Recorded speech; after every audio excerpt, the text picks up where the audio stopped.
Sarah Chen had always believed in perfect things: perfect grades in college, perfect job at the marketing firm, perfect wedding day with white roses and blue skies. Now she stood in front of the Morrison family estate wondering if perfect things were just lies waiting to be discovered. The house looked like something from a scary movie. 3 stories of dark wood and tall windows that seemed to watch her every move. The paint was old and peeling in some places. Thick green ivy covered most of the walls like the house was being swallowed by the earth itself. "Are you sure about this, David?" Sarah asked her husband as they carried boxes from their car. David Morrison was a quiet man with kind eyes and gentle hands.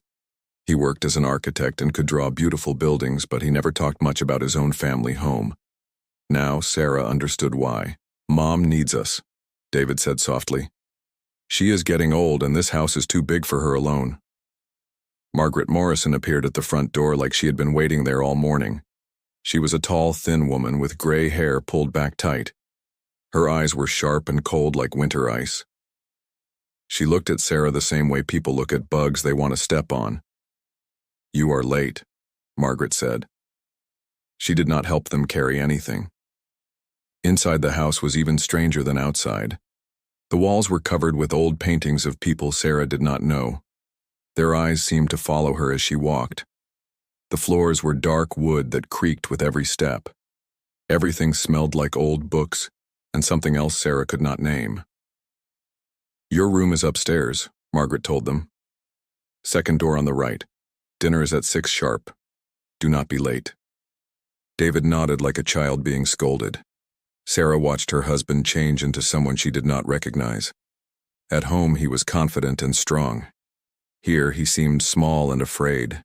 Their bedroom was large but felt cold. Heavy curtains blocked most of the light from the windows.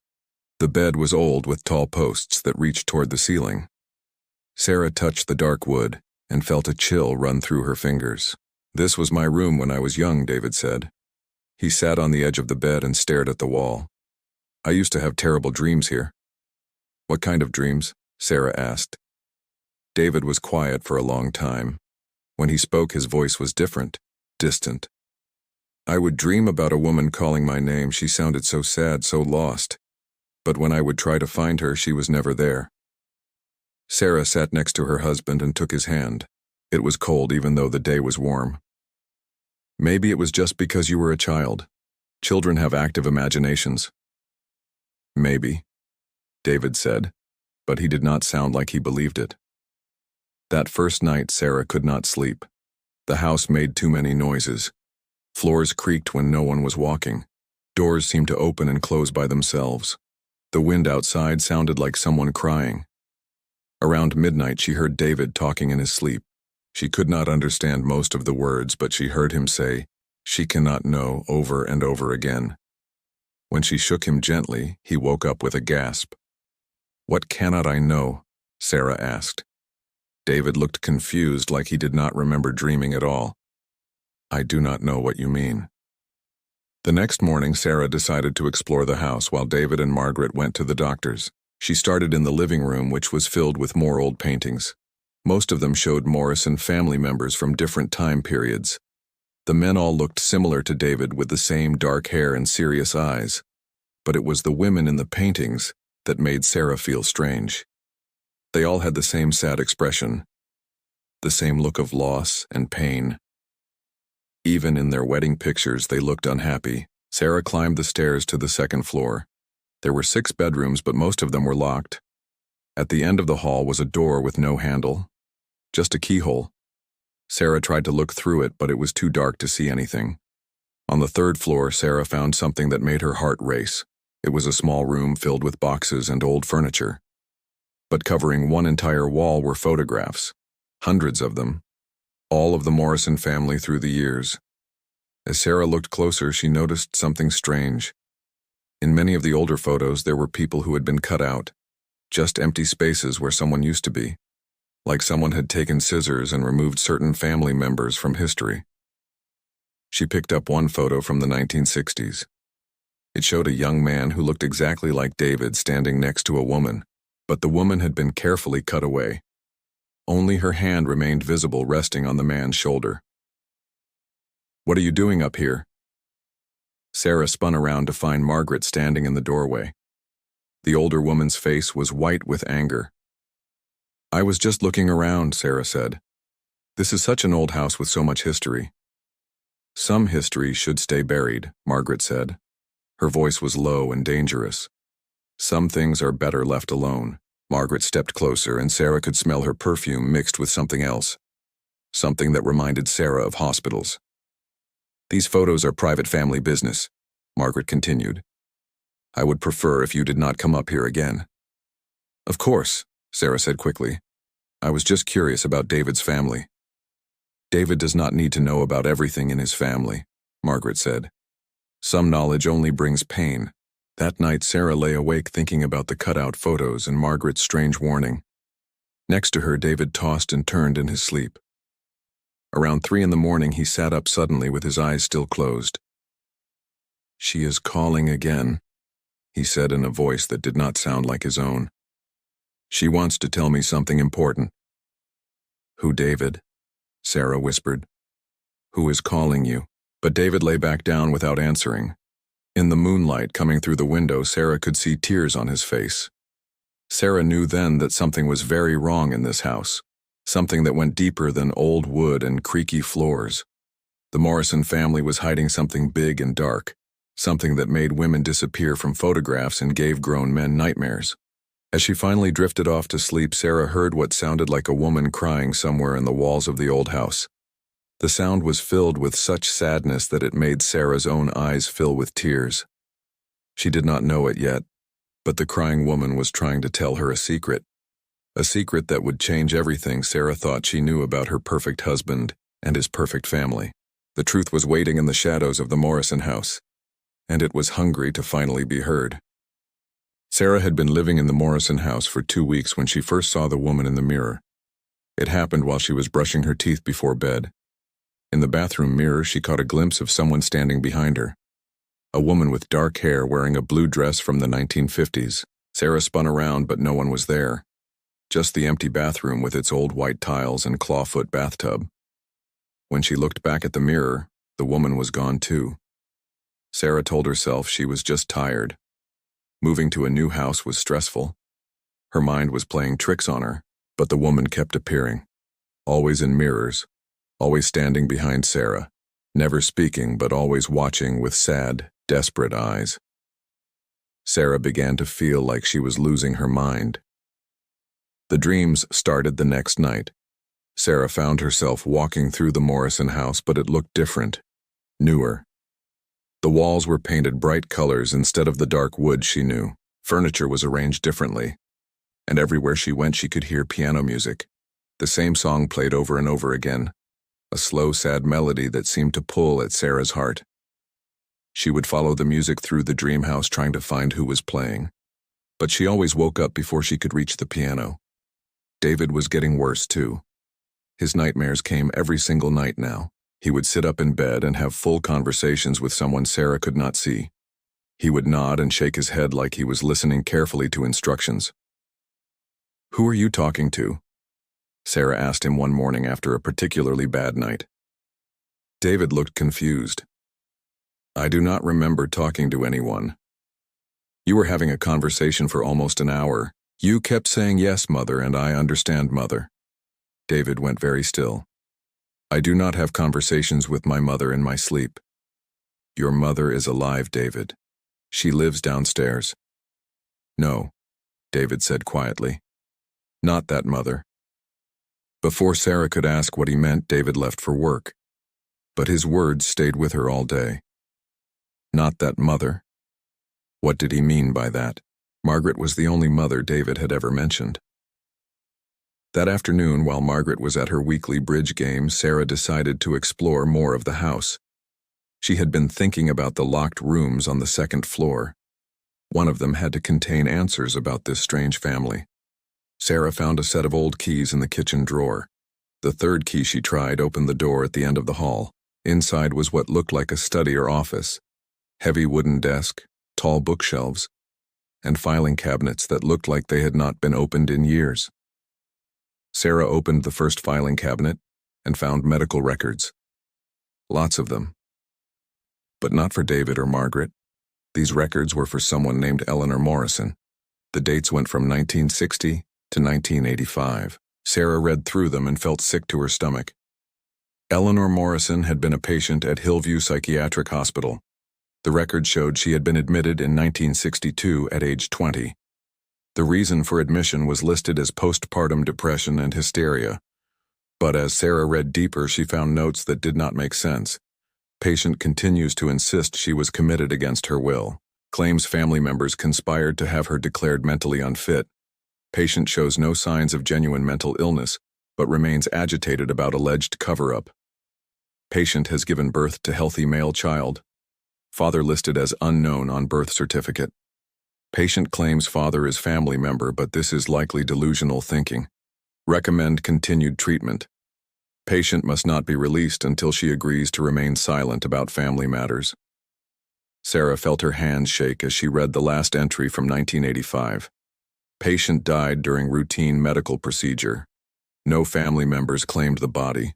Patient to be buried in hospital cemetery. Sarah stared at the papers, trying to understand what she was reading. Eleanor Morrison had been locked away for 23 years. She had a son.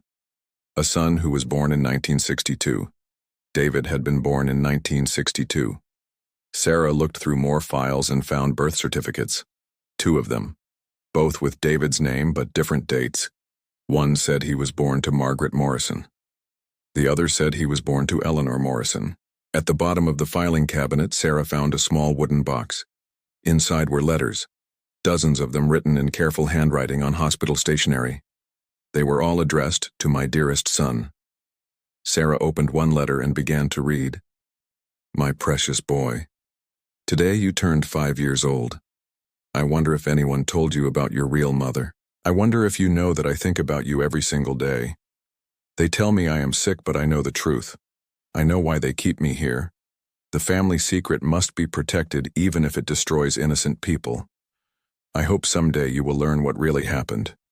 I hope you will understand that everything I did was because I loved your father too much. Love makes people do foolish things, but love should not be punished this way. Your father visits sometimes, but he pretends not to know me. The doctors told him it was better that way. They said it would help both of us heal. But some wounds never heal, my darling. Some love never dies. I pray that you will find happiness. I pray that you will be stronger than the rest of us. Break free from this family, my sweet boy. Break the chains that bind us all. All my love. Your mother, Eleanor. Sarah dropped the letter like it was on fire. Eleanor was David's real mother, not Margaret. Eleanor had been locked away in a mental hospital when David was a baby. She had died there after 23 years of imprisonment. But why? What was the family secret that was so terrible they would lock away a young mother? What had Eleanor done that was so bad she could never be allowed to come home? Sarah heard footsteps downstairs. Margaret was back from bridge game. Quickly, Sarah put everything back in the filing cabinet and locked the door. She needed time to think about what she had learned. That night, Sarah lay in bed listening to David talk in his sleep again. But now she understood who he was talking to. Eleanor, his real mother. The woman who had died alone in a mental hospital was somehow still trying to reach her son. Around 2 in the morning, Sarah heard piano music. The same sad melody from her dreams. But this time she was awake. The music was coming from downstairs. Sarah got out of bed and followed the sound. In the living room, the old piano was playing by itself. The keys moved up and down, but no one was sitting on the bench. The music was beautiful and heartbreaking. It sounded like a lullaby a mother would sing to help her child sleep. Sarah watched in amazement and terror as the invisible pianist played the same song over and over. Then suddenly, the music stopped. In the silence, Sarah heard a woman's voice whisper, "Tell him the truth. Tell him what they did to me." Sarah looked around the empty room. "Eleanor," she whispered back, "is that you?" But there was no answer, just the smell of old perfume and the feeling that someone very sad was standing right beside her. Sarah went back to bed but could not sleep. She now knew the Morrison family had a terrible secret. They had hidden away David's real mother and let her die alone. But Sarah sensed there was more to discover. something even darker waiting to be found. The woman in the mirrors was Eleanor. The voice in David's dreams was Eleanor. She was trying to tell them something important, something that Margaret would do anything to keep hidden. Sarah decided she would find out the whole truth no matter how terrible it might be. Eleanor Morrison deserved to have her story told, and David deserved to know who his real mother was. The ghost of Eleanor Morrison was not going to rest until the family secrets were finally brought into the light. Sarah woke up wearing clothes she had never seen before. A blue dress with tiny flowers and pearl buttons, the kind of dress women wore in the 1950s. She was standing in front of the bathroom mirror, but she did not remember getting out of bed. In the mirror, Eleanor Morrison stood right behind her. But this time Eleanor was not just a glimpse or a shadow. She was solid and real-looking. Her dark hair was styled in perfect curls. Her lipstick was bright red. She looked exactly like the women in the old family photographs. "You found my letters," Eleanor said. Her voice sounded like it was coming from underwater, distant but clear. Sarah tried to turn around, but her body would not move. She could only look at Eleanor through the mirror. "I need you to understand," Eleanor continued. "The truth is so much worse than you know. They did not just lock me away because I was sick. They locked me away because I knew their secret." "What secret?" Sarah managed to whisper. Eleanor smiled, but it was the saddest smile Sarah had ever seen. "David does not know who his real father is. Neither did I until it was too late. The Morrison family has been keeping the same terrible secret for 3 generations. Sarah felt cold all over. "Tell me." "His father was my brother," Eleanor said. "Not by choice, not by love, by blood. Real blood." The mirror began to crack. Long lines spread across the glass like spiderwebs. Sarah could see herself and Eleanor breaking apart into pieces. "They told me James was adopted," Eleanor said. Her voice was getting fainter. "They told me we were not really related. They lied. We were brother and sister, and we had a child together." Sarah finally found she could move. She spun around, but Eleanor was gone. Only the cracked mirror remained and the strange blue dress that Sarah was somehow wearing. That day, Sarah could not stop thinking about what Eleanor had told her. Brother and sister. David was the child of a brother and sister. That was why Eleanor had been locked away. Not because she was crazy, because she had learned the family secret and might tell someone. Sarah went back to the locked study and looked through more files. She found marriage certificates and birth records going back to the 1800s. As she studied them carefully, she began to see a pattern. The Morrison family had been intermarrying for generations, cousins marrying cousins, sometimes even closer relations. But James and Eleanor were listed as adopted children. Their adoption papers said they came from different families. Sarah kept digging until she found the original birth certificates hidden behind other documents. James Morrison and Eleanor Morrison were born to the same mother. They were full brother and sister. The adoption papers were fake. The family had created false documents to hide the truth. Sarah felt sick. David was the product of incest. His parents were brother and sister. No wonder the family had locked Eleanor away when she found out. No wonder they had let her die alone in that hospital. That night, Sarah tried to act normal at dinner, but Margaret kept watching her with those cold, sharp eyes. "You seem troubled, dear," Margaret said while cutting her meat. "Is something bothering you?" "Just adjusting to the house," Sarah said. "It has so much history." "Yes," Margaret agreed. "Too much history sometimes. That is why it is important to focus on the present. The past should stay buried." After dinner, Sarah went upstairs to find David sitting on their bed staring at nothing. His face was pale and his hands were shaking. "I remember her now," David said without looking at Sarah. "The woman from my dreams. I remember what she looks like." Sarah sat beside him. "What do you remember?" "She looks like me," David said. "Same eyes, same nose. She keeps trying to tell me something, but I can never understand the words." "Maybe you should try to listen harder," Sarah suggested. David looked at her strangely. "Why would you say that?" Before Sarah could answer, the temperature in the room dropped. Their breath became visible in the suddenly cold air. The windows began to shake like someone was pounding on them from outside. Eleanor appeared in the corner of the room. Not in a mirror this time, but standing right there in solid form. She was wearing the same blue dress Sarah had found herself in that morning. David gasped and jumped to his feet. "Mother," he whispered. Eleanor nodded and took a step toward him. "My precious boy, I have been trying to reach you for so long." "You died when I was born," David said.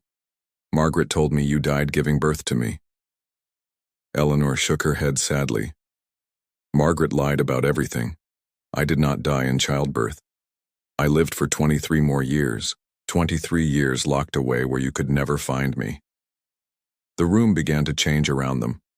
The walls faded, and Sarah could see they were standing in what looked like a hospital room. White walls, metal bed, barred windows. This was where Eleanor had spent the last years of her life.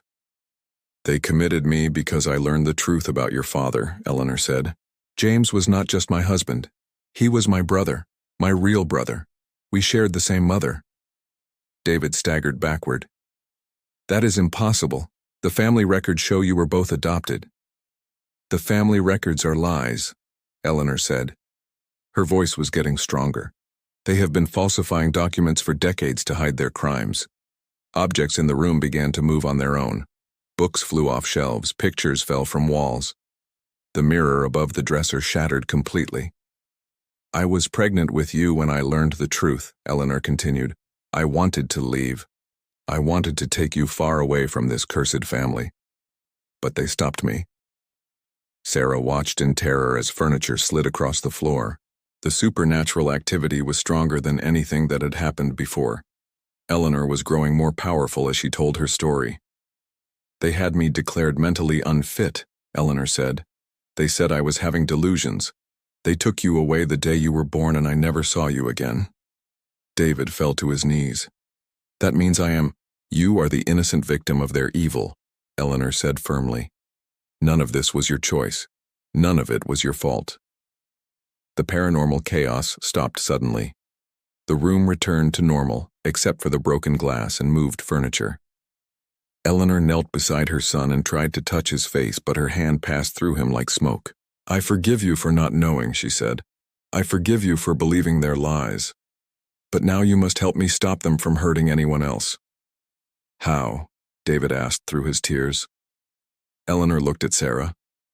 "She knows how. She has been chosen to be my voice. Together you must expose the truth before it is too late." Eleanor began to fade away, but her voice remained clear. "The family sickness runs deeper than you know.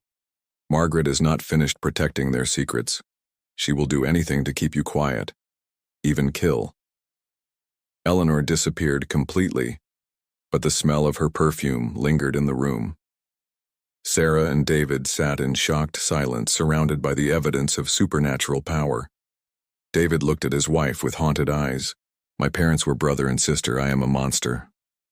"You are not a monster," Sarah said firmly. "You are the victim. Eleanor is right. None of this was your choice."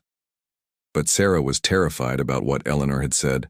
Margaret would do anything to protect the family secret, even kill. Sarah realized they were both in terrible danger. The ghost of Eleanor Morrison had revealed the horrifying truth. Now Sarah and David had to decide what to do with that knowledge, and they had to do it before Margaret discovered how much they knew. Sarah found the medical reports hidden inside an old cookbook in Margaret's bedroom. While Margaret was at the grocery store, Sarah had searched everywhere for more evidence.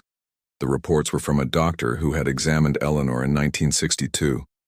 The papers made Sarah feel sick to her stomach. They contained genetic test results that proved James and Eleanor Morrison were not just brother and sister. They were twins. Identical DNA markers showed they came from the same egg that had split in the womb.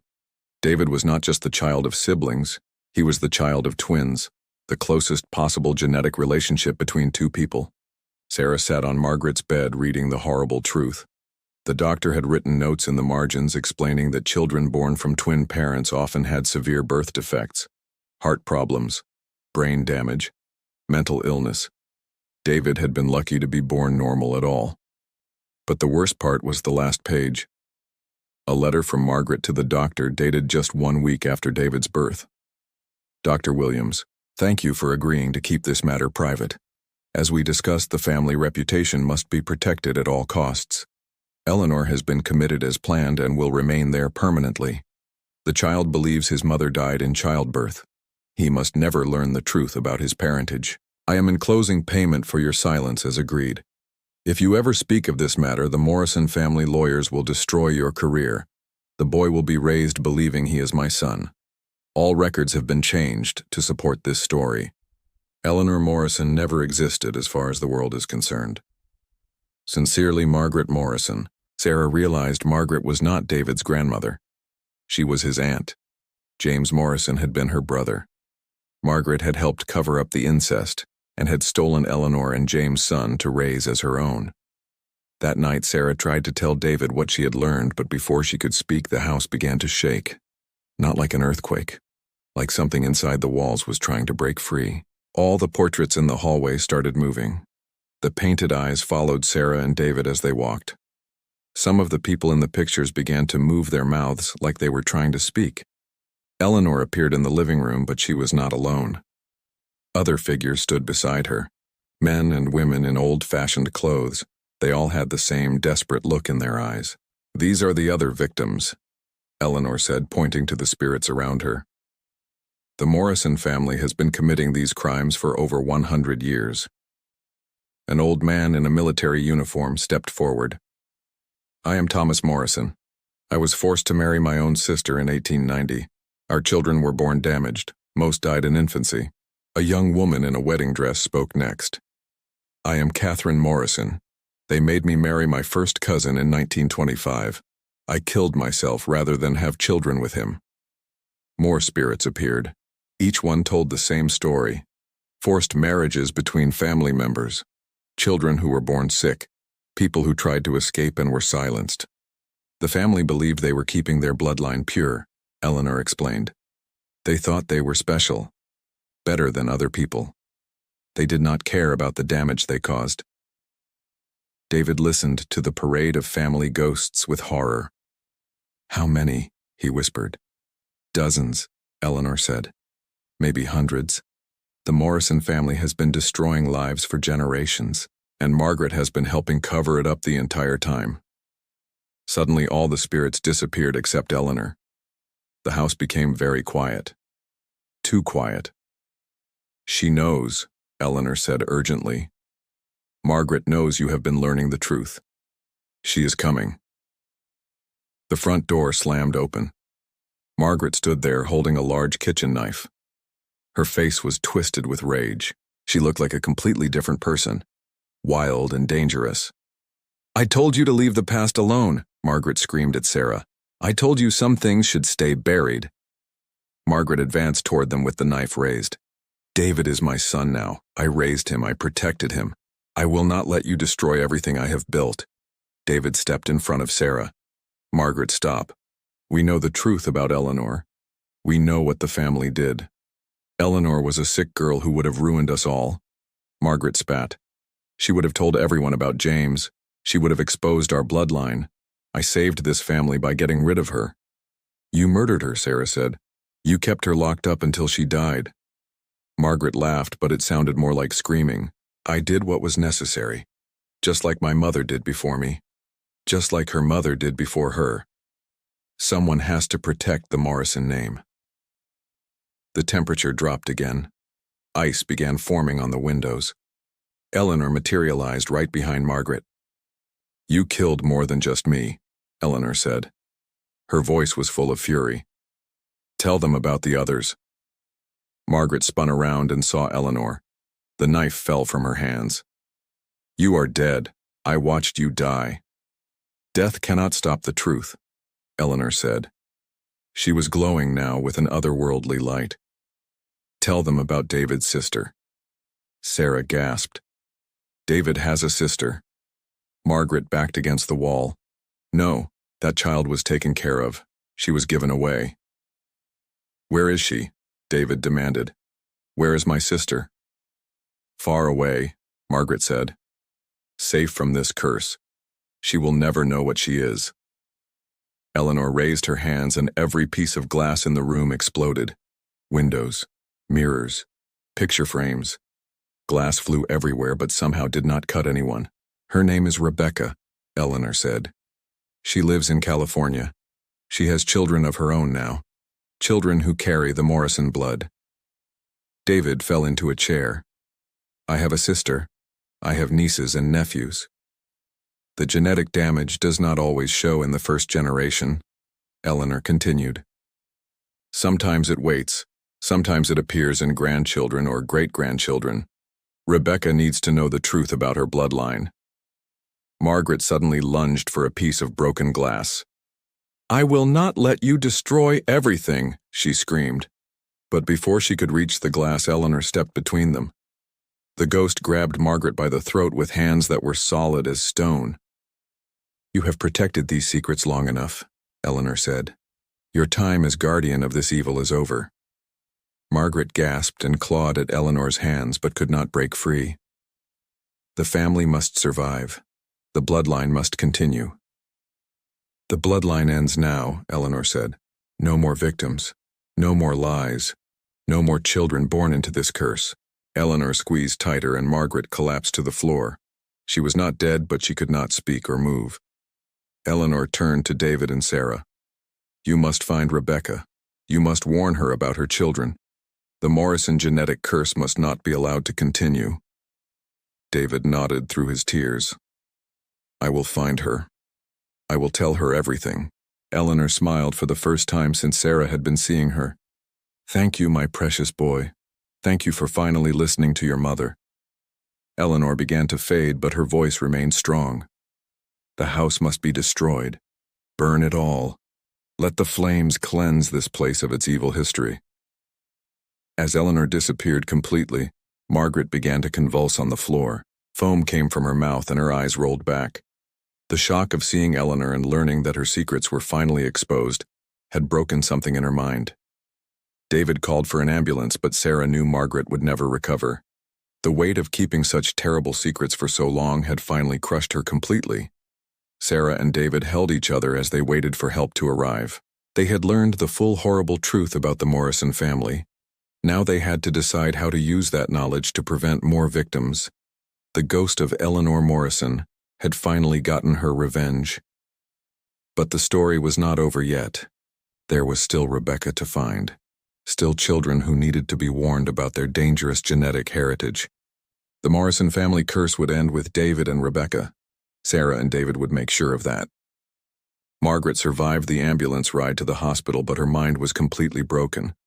She sat in the psychiatric ward, staring at nothing and speaking only to people no one else could see.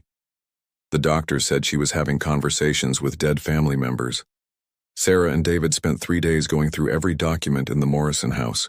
They found records going back to 1850 showing a pattern of incest and cover-ups.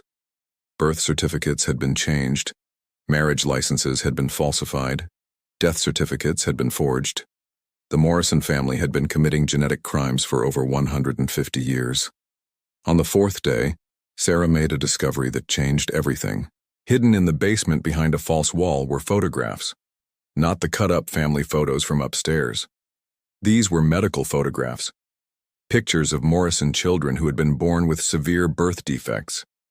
Some of the children had extra fingers or toes. Others had facial deformities. Many had enlarged heads that showed brain damage. Almost all of them had died before their 5th birthday. Sarah counted over 60 photographs spanning multiple generations. 60 children who had suffered because of the Morrison family's evil choices. But the worst photograph was at the bottom of the pile. It showed 2 babies lying side by side. Twins, a boy and a girl. The boy looked normal and healthy. The girl had severe deformities. Both babies had tags tied to their wrists with names written on them. David Morrison and Rebecca Morrison. Sarah called David down to the basement to see what she had found. When David saw the photograph of himself and his twin sister, he dropped to his knees. Rebecca was born damaged because of what our parents did, David whispered. That is why Margaret gave her away. She kept the normal child and got rid of the sick one. Sarah studied the photograph more carefully. David, look at the date on this picture. Look at when it was taken. David looked at the date stamp. The photograph had been taken in 1963. Not 1962 when David was born. The babies in the picture were 1 year old. This means Rebecca lived for at least a year before Margaret gave her away, Sarah said. Margaret lied about everything, even about when Rebecca was given up for adoption. That night, as they sat in the living room going through more documents, the house began to change around them. The walls faded away and Sarah and David found themselves standing in what looked like a nursery from the 1960s. 2 cribs sat side by side. In one crib was a healthy baby boy playing with toys. In the other crib was a baby girl who could not move or speak. She just stared at the ceiling with unfocused eyes. Eleanor appeared in the room wearing a nurse's uniform. She was younger than she had looked before. This was Eleanor as she had been when her children were babies. "They let me work in the hospital nursery," Eleanor said. "It was the only way I could see my children. Margaret told everyone I was a volunteer helping with abandoned babies." Eleanor walked to the crib with the sick baby girl. Rebecca could not sit up. She could not hold toys. The doctor said she would never walk or talk. Margaret was ashamed of her. David watched his mother care for his sister with tears streaming down his face. What happened to her? Margaret arranged for Rebecca to be adopted by a family in California, Eleanor said. A family that specialized in caring for disabled children. She paid them a large sum of money and made them promise to never contact the Morrison family. The nursery scene faded and they were back in the present-day living room, but Eleanor remained visible. Margaret lied about Rebecca being healthy and living a normal life, Eleanor continued. Rebecca spent her whole childhood in institutions and special schools. She never married. She never had children of her own. Sarah felt relief flood through her. So there are no Morrison grandchildren to worry about. The genetic line ends with David. Eleanor shook her head sadly. That is not true. Rebecca did have children, but not in the way you think. The room filled with cold mist. When it cleared, Sarah and David were standing in what looked like a medical laboratory from the 1980s. They watched as doctors took blood samples from a disabled woman in a wheelchair. Rebecca was used for genetic research, Eleanor explained. Scientists wanted to study her DNA to understand genetic disorders. They harvested her eggs and used them to create test tube babies. Sarah watched in horror as the scene showed doctors implanting Rebecca's eggs into surrogate mothers. "How many children?" Sarah whispered. "At least 12, Eleanor said. "All born between 1985 and 1995. All given up for adoption. All carrying the Morrison genetic curse." David collapsed into a chair. So the bloodline did not end. There are Morrison children all over the country who do not even know what they are. Eleanor nodded grimly. Some of them have had children of their own by now. The genetic damage is spreading. More innocent victims are being born every year. Suddenly the house began to shake violently. Furniture slid across the floor. Pictures fell from walls. The supernatural activity was stronger than anything that had happened before. Other spirits began appearing in the room. Not just Morrison family members this time. These were the spirits of children. Dozens of them. All the babies who had died because of the genetic curse. They stood in a circle around David and Sarah, reaching out with tiny ghostly hands. Their eyes were full of pain and sadness. "We want justice," one little spirit said in a voice like the wind. "We want the truth to be told. We want the world to know what the Morrison family did to us," said another child ghost. Eleanor raised her hands, and all the child spirits turned to look at her. "The time for justice has come," she announced. "No more secrets. No more cover-ups. The whole world will know about the Morrison crimes." The house filled with blinding white light. When Sarah's vision cleared, she found herself standing in a courtroom. Eleanor was at the witness stand wearing a white dress. She looked peaceful for the first time since Sarah had been seeing her. "This is what must happen," Eleanor said.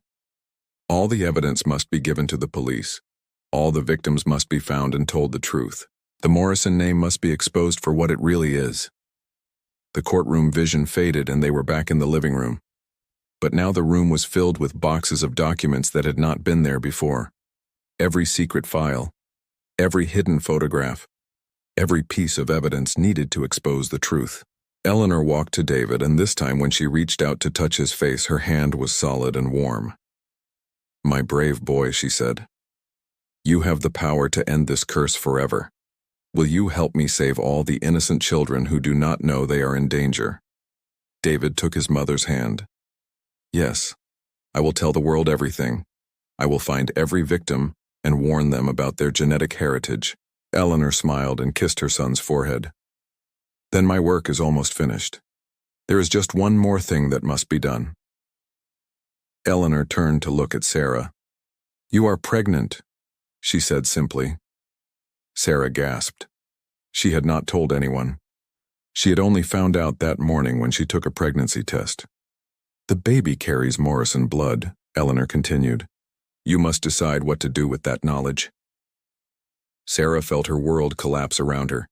She was carrying David's child, a child who would have the same genetic curse as all the other Morrison victims. Eleanor reached out and touched Sarah's stomach. "I cannot make this choice for you, but I can tell you that some curses are too dangerous to pass on to innocent children." Sarah looked at David through her tears. They both understood what Eleanor was telling them. Their unborn child would carry the genetic damage of 6 generations of incest. Eleanor began to fade away, but her voice remained clear. "Whatever you decide, I will support you. You have given me the greatest gift possible. You have given me justice." As Eleanor disappeared completely, the boxes of evidence remained. Sarah and David were left alone with the most important decision of their lives. They had the power to expose the Morrison family crimes and save other victims. But they also had to decide whether to bring another Morrison child into the world. The ghost of Eleanor Morrison had revealed the full scope of her family's evil. Now the living had to decide how to use that knowledge to prevent more suffering. Sarah and David sat in the hospital waiting room holding hands and waiting for the genetic counselor to call their names. They had spent 2 weeks talking to doctors about Sarah's pregnancy. Every test showed the same results. Their unborn child carried multiple genetic markers for serious birth defects, heart problems, brain damage, possible blindness. The baby had less than a 20% chance of living past age 5 even with the best medical care. "Mrs. Morrison," the counselor called. "Dr. Williams will see you now."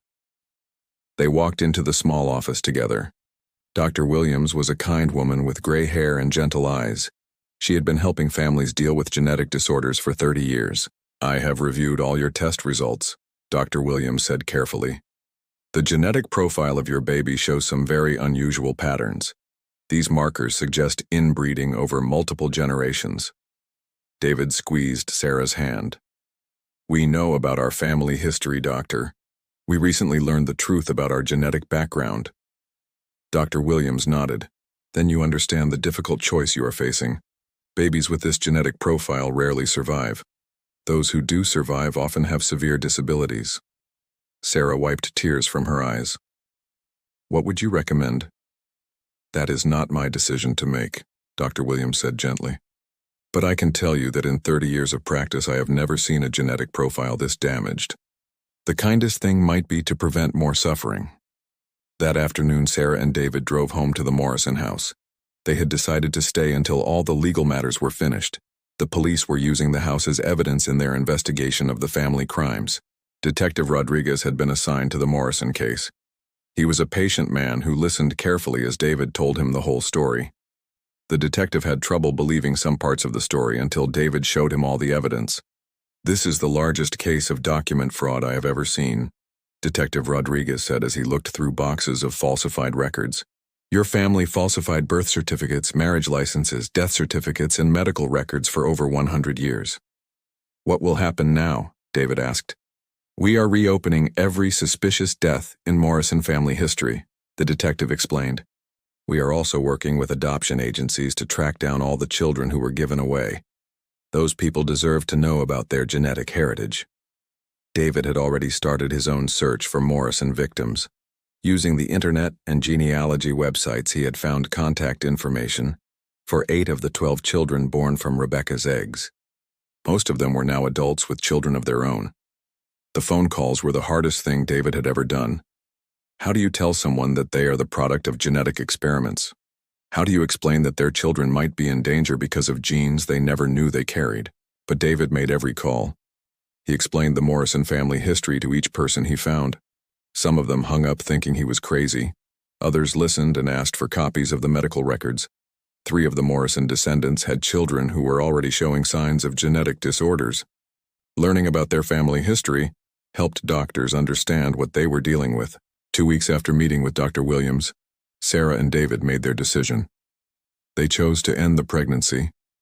It was the most painful choice either of them had ever made, but they could not bring another suffering child into the world. Eleanor appeared to them that night as they grieved for their unborn baby. The ghost looked different than before, peaceful, almost transparent.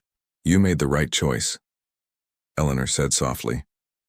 "You chose love over selfishness. You chose to protect an innocent child from pain." David was crying too hard to speak, but Sarah managed to whisper, "Will you stay with us?" Eleanor shook her head. "My work is finished. The truth has been told. The victims are being found. The Morrison genetic curse ends with you and Rebecca."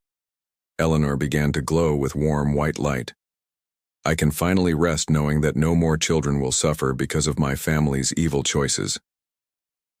"What about Rebecca?" David asked. "Will I ever meet my sister?" Eleanor smiled. "Rebecca died 2 years ago. She lived to be 50 years old despite her disabilities. She was happy in her own way. She is with me now in the place where spirits rest." Eleanor started to fade away, but her voice remained clear. "Do not feel guilty about ending your pregnancy, David. You saved that child from a life of pain. That is what good parents do. They protect their children even when it hurts." As Eleanor disappeared for the last time, she whispered, "I love you, my precious boy. I am so proud of the man you became." The house became very quiet after Eleanor left. Sarah and David could feel that all the spirits were gone. The Morrison ghosts had found peace at last. 6 months later, the Morrison house was torn down. David and Sarah watched as bulldozers destroyed every room where terrible secrets had been kept. They burned all the furniture and family portraits. Nothing remained of the Morrison legacy except ashes. The police investigation led to criminal charges against 3 doctors who had helped falsify records over the years. 2 adoption agencies lost their licenses for participating in illegal adoptions. Margaret died in the psychiatric hospital, never having spoken another coherent word. David and Sarah used the money from selling the Morrison property to start a foundation. The Eleanor Morrison Foundation helps families dealing with genetic disorders.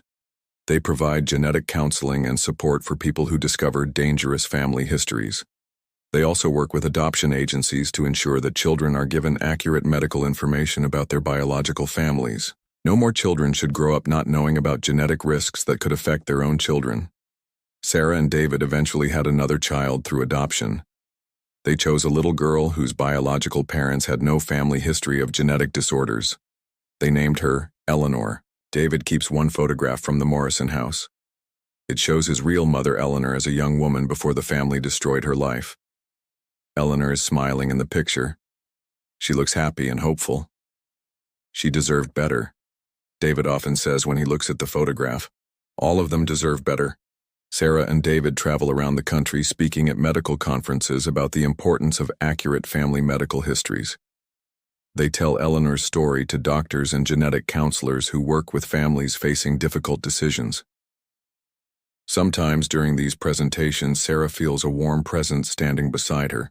She knows Eleanor is still watching over them, still making sure her story helps protect other families from similar tragedies. The Morrison family crimes were featured in medical journals and true crime documentaries. The case became an example of how family secrets can cause harm for many generations.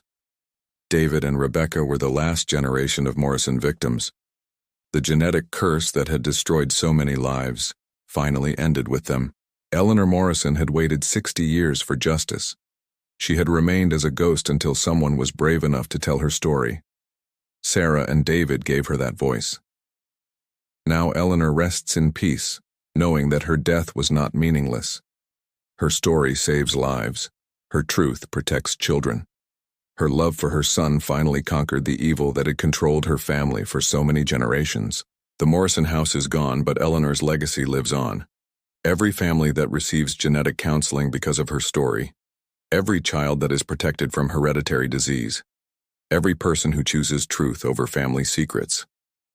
Eleanor Morrison finally got what she had always wanted. She got to protect her son and save other children from the curse that had destroyed her own life.